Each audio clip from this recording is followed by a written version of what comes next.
Bom, fala pessoal, tudo certo? A gente vai ter hoje uma aula de reforço, né? E aí, essa aula de reforço a gente vai escolher um tema, né, do nosso desafio automotivo para poder a gente estar comentando. Dentro de todos os temas que foram trabalhados, eu acredito que o mais pertinente aí é o benchmarking, que é algo que vocês, né, todos os outros também, mas é algo que vocês vão estar utilizando de uma forma mais constante ao longo do curso de vocês, tá? Seja num estágio ou até mesmo seja num projeto estudantil que vocês indicarem. Esse nosso reforço ele vai acontecer em dois momentos, né, que é a aula de hoje, em que vai ter um exercício, e na semana que vem, né, no dia 14, a gente vai ter uma live, né, uma aula síncrona para poder tirar dúvidas, tá? Eu vou deixar isso no mural e vou conectar nesse mesmo horário, beleza? Bom, de uma forma bem tranquila, né, falando um pouquinho sobre o benchmark. O benchmark basicamente é uma análise de estratégias aprofundadas, né, das melhores práticas utilizadas por empresas do mesmo setor que o seu. Né? Então a ideia de um benchmark é que você consiga fazer um apanhado, né, ou que você consiga fazer um estudo do mercado em que você quer se inserir. Eu vou dar um exemplo neste ponto, né, nesse segundo slide, que é o exemplo que a gente vai levar para a nossa atividade. Imagine hoje que vocês têm uma empresa, uma fabricante de automóveis, e vocês querem desenvolver um SUV premium, né? Já perceberam que o SUV é uma linha de automóveis que tem se destacando ao longo do tempo aqui no país, e é uma linha que ela está em franca expansão, né? E aí para isso a fábrica de vocês resolveu investir nesse mesmo segmento de mercado, e é necessário então preparar um benchmark para que a gente consiga identificar dentro do mercado quais são os pontos de sucesso. Ou seja, né, vou dar um exemplo. Por que o carro A ele é mais vendido que o B? Né? O que é que o carro A ele tem que diferencia tanto o carro B? Né? Então, o benchmark é você poder identificar eu não gosto de falar rival, tá? Mas identificar as empresas que estão naqueles mesmo setor, e no momento em que você vai desenvolver o seu automóvel ou que você vai adaptar o seu automóvel ou o seu produto, você se espelhar nas boas práticas que aquela empresa ela tem feito, tá certo? Bom, então o benchmark ele tem algumas fases de implementação, né? Primeiro é o planejamento, em que você vai planejar a sua coleta. A segunda é de fato coletar, ou seja, buscar as informações, né? Então, um exemplo, quero produzir o nosso novo SUV Premium. Como é que eu vou planejar o meu benchmark? Bom, eu tenho que precisar saber quem é o SUV Premium mais vendido, ou quais são os mais vendidos, né? Quais são as características dos SUVs mais vendidos, qual é o preço, quem são os mercados que esse SUV se destina. Depois disso, né, depois do planejamento realizado, eu vou coletar os dados. Agora eu vou literalmente procurar. O SUV A, ele custa quanto? E o B, e o C, e o D. Né? Qual o tamanho desses automóveis? Qual o mercado que eles se destinam? O que é que cada um traz de tecnologia, de segurança? Então você coleta as informações. Com todas as informações em posse, você agora vai analisar, né? Você vai perceber, né? Aí eu vou dar o exemplo apenas com o preço, tá? Bom, o SUV-A, que é o mais vendido, custa 300 mil. O B, que é a segunda posição, ele custa 290. O C, ele custa 320. E o D, ele custa 350. Veja que o primeiro SUV ele é o mais vendido, só que ele não é o mais barato. Então, o objetivo da fase 3 de analisar é justamente mitigar alguns conceitos que vocês podem trazer no desenvolvimento de um produto. Ou seja, para eu poder ter o melhor carro, tem que ser o carro mais barato. Não é muito bem assim, não é verdade? Se hoje vocês fossem comprar um carro, vocês comprariam um Chery QQ. O Chery QQ hoje é o carro mais barato do Brasil, tá? Um carro zero. E muita gente não compraria o carro zero, porque muitas vezes para o próprio consumidor apenas o preço não é o único fator de decisão. Então a fase 3 é você analisar todos os parâmetros, né, que você coletou.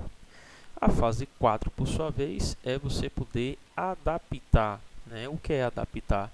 É você entender o que você está querendo produzir e se adaptar de forma que você tenha ou uma chance de competir com os principais líderes do mercado ou de ser até melhor do que os principais líderes do mercado, tá? E aí essa questão de ser melhor entra muito na fase 5, né? Então a fase 4 e a fase 5 elas andam meio que entrelaçadas, né? Esse adaptar e o melhorar, tá?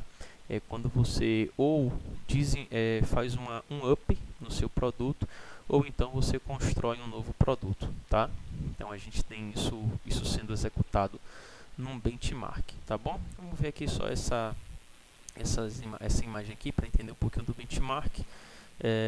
Então a gente tem uma adaptação às necessidades do consumidor após estudar as melhores práticas do mercado. Então depois que você estuda como é o mercado, você sabe o que é que o consumidor quer, né? Você precisa focar nas melhores práticas, né? Ter uma melhoria contínua no seu desenvolvimento.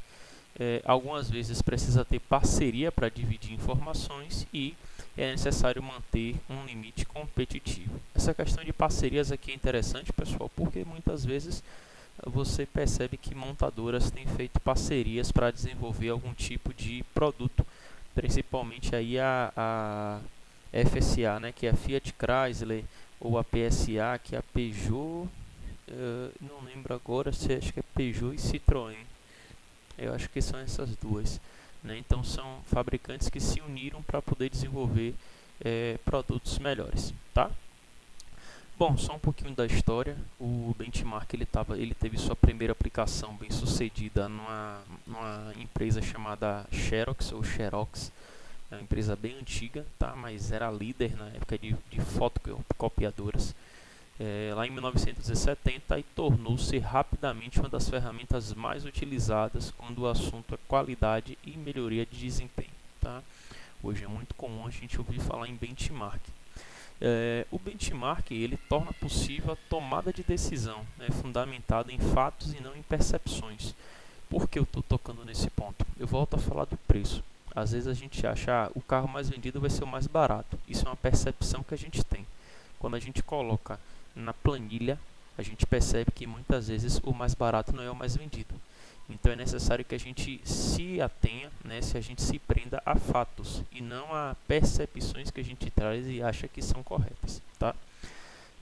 Então o benchmark ele torna possível a tomada de decisão baseado em fato e não na percepção e gera um benefício para as organizações, né? Ele pode ser considerado uma ferramenta para a comparação de resultados de produtos ou de boas práticas entre organizações ou entre setores ou filiais de uma mesma empresa. Então perceba que você pode aplicar um benchmark até mesmo dentro da sua própria empresa. A gente está falando de fábrica, né? Que vocês estão desenvolvendo um SUV. Perceba que tudo bem que são áreas um pouco diferentes, mas vamos entender que a área de montagem de motor é mais organizada que a área de montagem de suspensão. Você pode aplicar um benchmark para entender o porquê essas áreas elas têm essa diferença, né? É porque a área de motor o pessoal é mais bem treinado? Não sei, é porque lá tem um ar-condicionado para manter a temperatura mais próxima do ideal, então o pessoal, querendo ou não, se sente mais à vontade em trabalhar do que na área de suspensão, que não tem ar-condicionado. Então são certas coisas que vocês vão começando a entender, né, e tomar uma decisão com base realmente no fato, tá? O benchmark ele busca dados e informações em uma companhia que esteja obtendo um bom resultado para ajustá-los de forma que possa ser implantado em outra. Veja que você jamais, né, vai aplicar um benchmark querendo piorar a sua marca. Eu sou líder aqui do meu mercado, eu vou me espelhar aqui numa fabricante chinesa porque eu quero perder mercado. Ninguém faz isso, né? Você só se espelha em algo de forma a tender a melhorar, né? O benchmark então pode ser definido como a busca pelas melhores práticas na indústria que conduz a um melhor desempenho, né? E consequentemente uma melhor venda, uma melhor qualidade, tudo aquilo atrelado aí à questão de desenvolvimento de produtos, tá? O benchmark ele pode ser classificado de várias formas, né, mas a principal leva em consideração o local onde se busca as informações, ou seja, se vai ser um local interno, o que eu quero dizer com interno? Dentro da sua própria empresa, ou se vai ser externo, né, dentro das empresas, ou podem ser empresas parceiras, ou podem ser as empresas, eu não gosto de usar a palavra rival, né, mas podem ser as empresas competidoras entre si. Benchmark interno é aquele que compara as operações na própria unidade, ou na fábrica, ou no departamento, e o objetivo é identificar aquilo que se faz dentro de casa, tá? O benchmark interno, só para vocês terem ideia, ele geralmente é mais bem sucedido porque a facilidade de se coletar dados é maior, já que você não tem questões de confidencialidade, né? Então, dependendo do que você esteja querendo comparar, quando você faz um benchmark dentro da sua própria empresa, você não tem aquela questão de segredos de projeto, né? Então a coleta de dados ela se torna muito mais fácil e mais rápida. Um benchmark externo, por sua vez, se subdivide em mais de um benchmark. Ele pode ser o competitivo ou funcional, né? Ele é competitivo quando são feitos estudos comparativos com produtos de concorrentes, né? É uma análise de performance de outras instituições que principalmente busca identificar oportunidade para obter vantagem. Ou ele pode ser uma análise funcional, né, que vai atrás de informações em empresas que não são concorrentes diretos, mas são líderes em seus ramos de atuação, né? Então baseia-se no princípio de que a empresa pretende superar o desempenho da concorrência, tá? Então veja aí que o funcional, né, que vai atrás de informação de empresas que não são concorrentes diretos, muitas vezes também aplicado. Exemplo, você é uma empresa que vai fazer carro, mas você quer ter como é que eu posso dizer, uma qualidade ou um serviço adequado de conversa com o seu cliente. Então, neste ponto, você vai atrás das melhores práticas das empresas que prestam esse serviço. Aí você descobre que a McDonald's ela tem o melhor serviço de conversa com o cliente. Mas você quer vender carro. O McDonald's vende sanduíche. Perceba que elas não são concorrentes entre si, né? Mas você está se espelhando na forma que o McDonald's conversa com os clientes dele para poder implantar na sua empresa. Isso é um benchmark externo classificado como funcional, tá? O competitivo é quando você olha exatamente as empresas, as principais concorrentes empresas que você tem dentro do seu nicho de mercado.